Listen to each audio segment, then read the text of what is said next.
हफ्ते की सुबह एफआईए ने 2 सहाफियों को अगवा किया और बाद अज़ां इनके ऊपर दफात लगाकर इस अगवा के अमल को गिरफ्तारी का नाम दिया गया।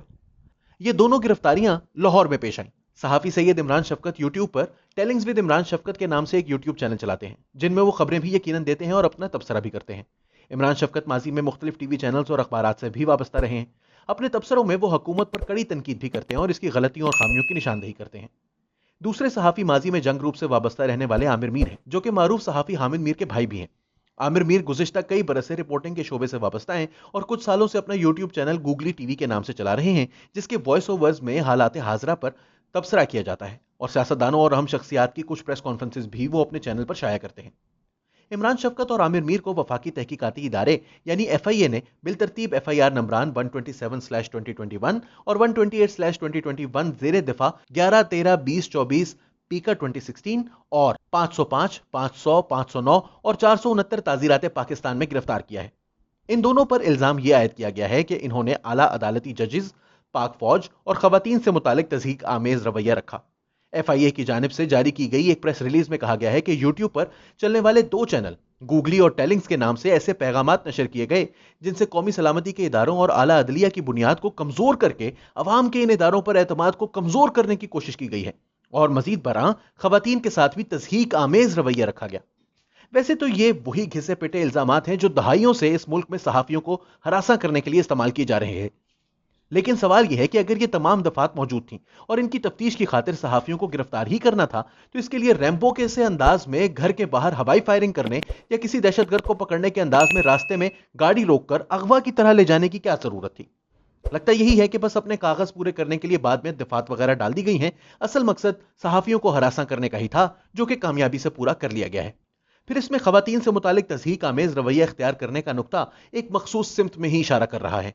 यह भी याद रहे कि यह कार्रवाई एफआईए ने की है जो बराह रास्त वफाकी हुकूमत के तहत आती है। कोई बईद नहीं कि अपने घर से मुतालिक तनकीद को दबाने और मुस्तकबिल में ऐसी तनकीद से औरों को बाज रखने के लिए रियासती ताकत का अंधा इस्तेमाल किया गया हो। यूं भी इस हुकूमत का यह वतीरा रहा है कि अपनी तमाम तर नाअहली और इंतकामी कार्रवाइयों को एक सफ़े के बयानी से झाड़ पोंछ कर खड़ा कर दिया जाता है। यहां भी ऐन मुमकिन है कि आला अदलिया और कौमी सलामती के इदारों की बुनियादें कमजोर करके इन पर अवाम के एतमाद को कम करने वाली भारी भरकम इस्तिलाहें किसी कमजर्फ के जुर्म की पर्दापोशी के लिए इस्तेमाल की गई हों। यहां लिहाजा आला अदलिया का एक खुसूसी किरदार बनता है। यह ना तो इस मुल्क में पहली बार हुआ है और ना ही आखिरी मरतबा। इससे पहले सहाफियों को अगवा करना, एफआईए या दीगर इदारों को इन्हें हरासा करने के लिए इस्तेमाल करना यहां मामूल का हिस्सा है। गुज़िश्ता एक बरस ही के वाकयात उठाकर देख लिए जाएं तो मतीउल्लाह जान, अली इमरान सैयद के अगवा हों, असद अली तूर और अबसार आलम पर हमले हों, या फिर एफआईए की जानिब से नोटिस का एक लामतनाही सिलसिला हुकूमत की जानिब से हर मौके पर मामले को लटकाने और दबाने का ही रवैया रवा रखा गया है। खुद वफाकी वजीर इतलात साहब टीवी चैनल को इंटरव्यू देते हुए वाज़े अल्फाज में कह चुके हैं कि जर्मन सफीर को उन्होंने कहा कि यहां 8 या 9 वाकयात ही तो हुए हैं। यह भी भूला नहीं जा सकता कि वजीर मौसूफ ने अभी एक हफ्ता कबल ही अपने तईं मुल्क दुश्मन सहाफियों के खिलाफ प्रेस कॉन्फ्रेंस करके इन्हें बेनकाब करने का ऐलान किया है। इस ऐलान से अंदाजा लगाया जा सकता है कि हुकूमत सहाफत को किस नजर से देख रही है और इसका गला घोंटने के लिए किस हद तक जाने के लिए तैयार है। यानी प्रेस कॉन्फ्रेंस करके गद्दारी और हुब्बुल वतनी के सर्टिफिकेट्स सरकारी सतह पर बांटे जाएंगे। ऐसे में अदलिया अगर खामोश तमाशाई बनी बैठी रहती है या महज अपनी तौहीन से मुतालिक केसेस को सुनने में ही मसरूफ रहती है।